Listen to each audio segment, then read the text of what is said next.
Ladies and gentlemen, the President of the United States and Mrs. Reagan.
Ladies and gentlemen, the national anthems of the Federative Republic of Brazil and the United States of America.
States and to the White House.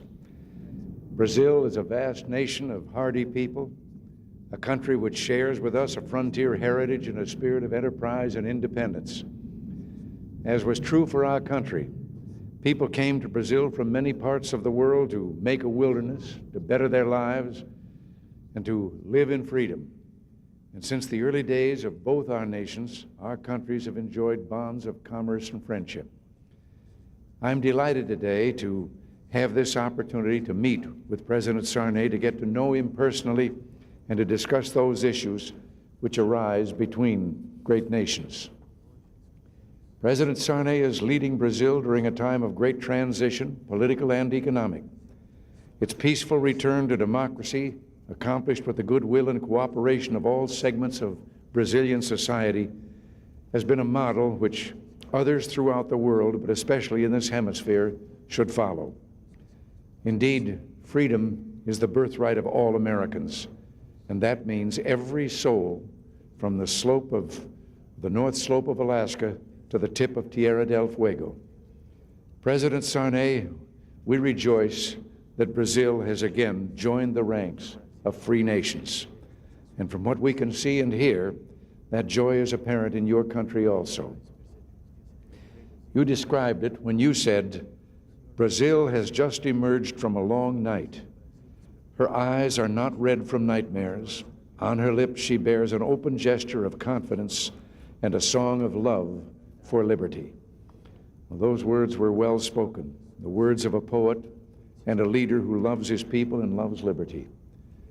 We're proud, Mr. President, to have such a man and such a country as lovely as yours as our friend. Today, democracy flourishes in Brazil. The rights of each individual are protected, freedoms of expression, religion, and assembly are honored, and the franchise to vote in fair and direct elections has been expanded. And though a powerful nation, your country threatens no one.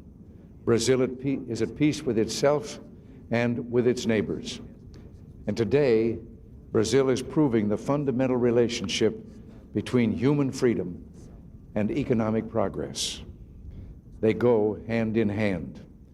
Your countrymen are enjoying robust economic growth and an explosion of enterprise. The inflation rate is down dramatically, and it is estimated that 1.5 million new jobs have been created in the past year. Your commerce with other nations is surging, and new confidence is apparent from the factory to the marketplace. Brazil has the 8th largest economy in the Western world and is gaining on number 7. But global considerations and international obligations come with such success.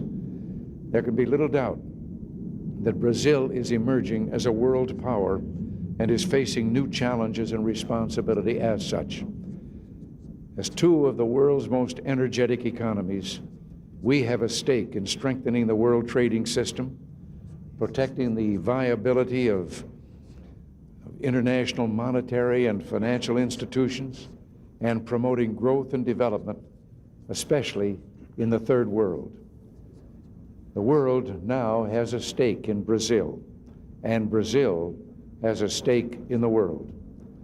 The free flow of commerce between countries, for example, is a vital force for progress on this planet and is of utmost importance to the economic health of our two countries.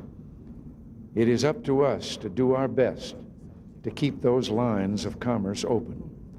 Trade must be free and it must be fair, and the fight for free trade must start at home. No nation can expect to continue freely exporting to others if its own domestic markets are closed to foreign competition. Prosperity must be built not at the expense of others, but on the principle of mutual benefit. I'm looking forward, Mr. President, to discussing this and other issues of great importance with you during our meetings today. We have just scratched the surface of cooperation between Brazil and the United States. Technology is opening potential as never imagined between the free peoples of the world. In a few years, the world will not only enter a new decade, but also a new century, and yes, a new millennium. Brazil and the United States stand on that threshold together. But this is nothing new. In 1876, the United States celebrated its centennial, and there to help us commemorate our first 100 years was Dom Pedro II of Brazil. Representing your people, he, alongside President Grant, inaugurated the celebration and helped send the United States off to meet its destiny. President Sarney, we're pleased to stand by you as Brazil is realizing the dream of those pioneers and immigrants who came before us. They came to Brazil and to the United States. They would want our peoples and the leaders of our countries to be the best of friends. We should not and will not let them down. President Sarney, welcome. Thank you, President, for your order.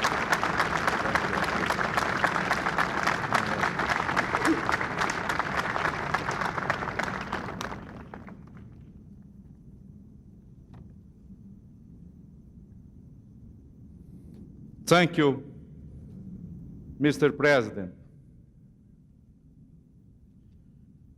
Mr. President, I thank you for your invitation and for your kind words, which show the right regard you have for Brazil and its people. I would talk with you about friendship and about many subjects, but my English is very broken. My effort in speaking your language is a marathon of a goodwill. I use the word friendship again. It says everything. Brazil, the United States, our peoples, our history, our old relationship. We were together side by side in peace and in the last war.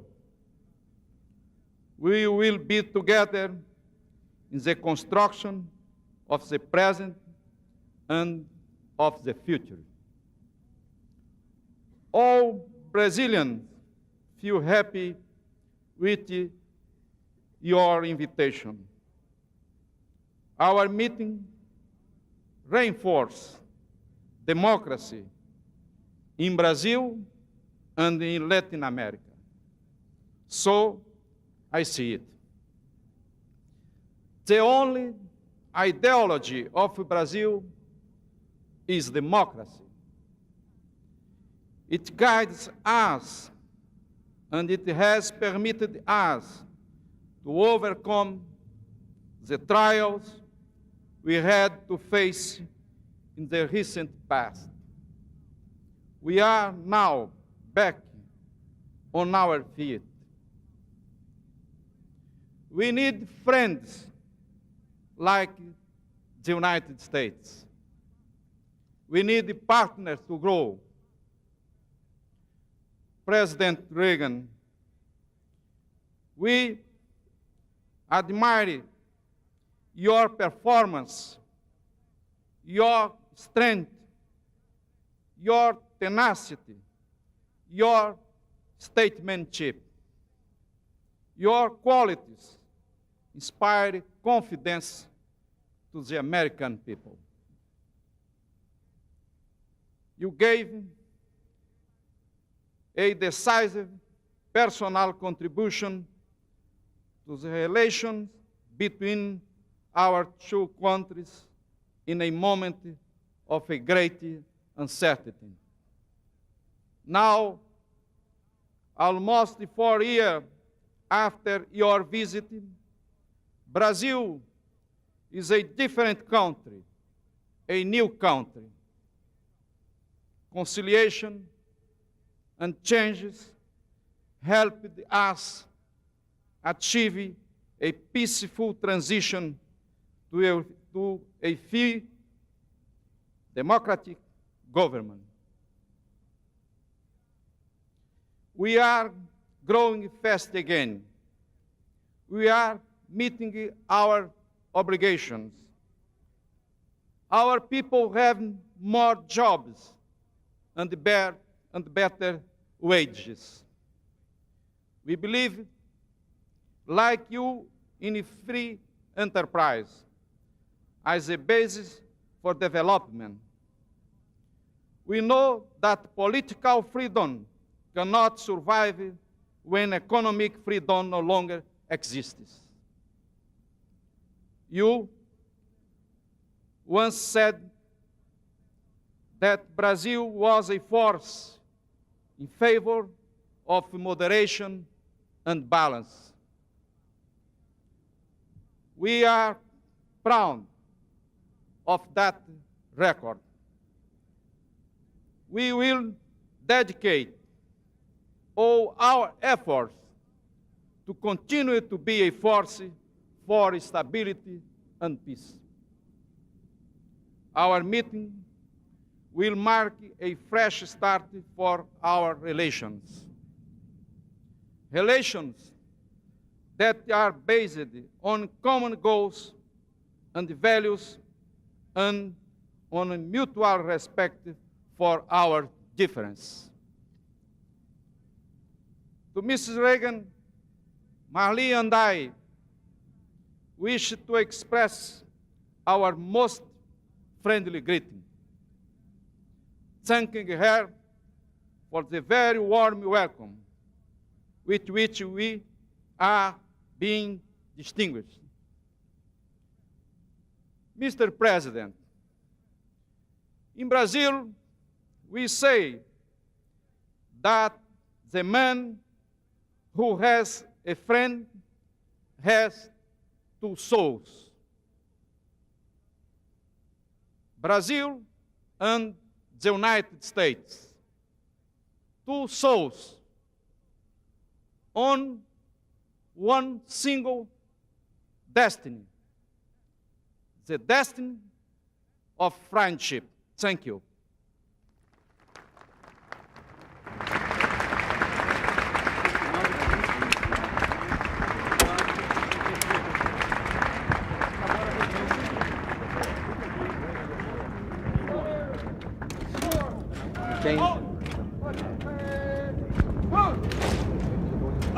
Right shoulder, forward.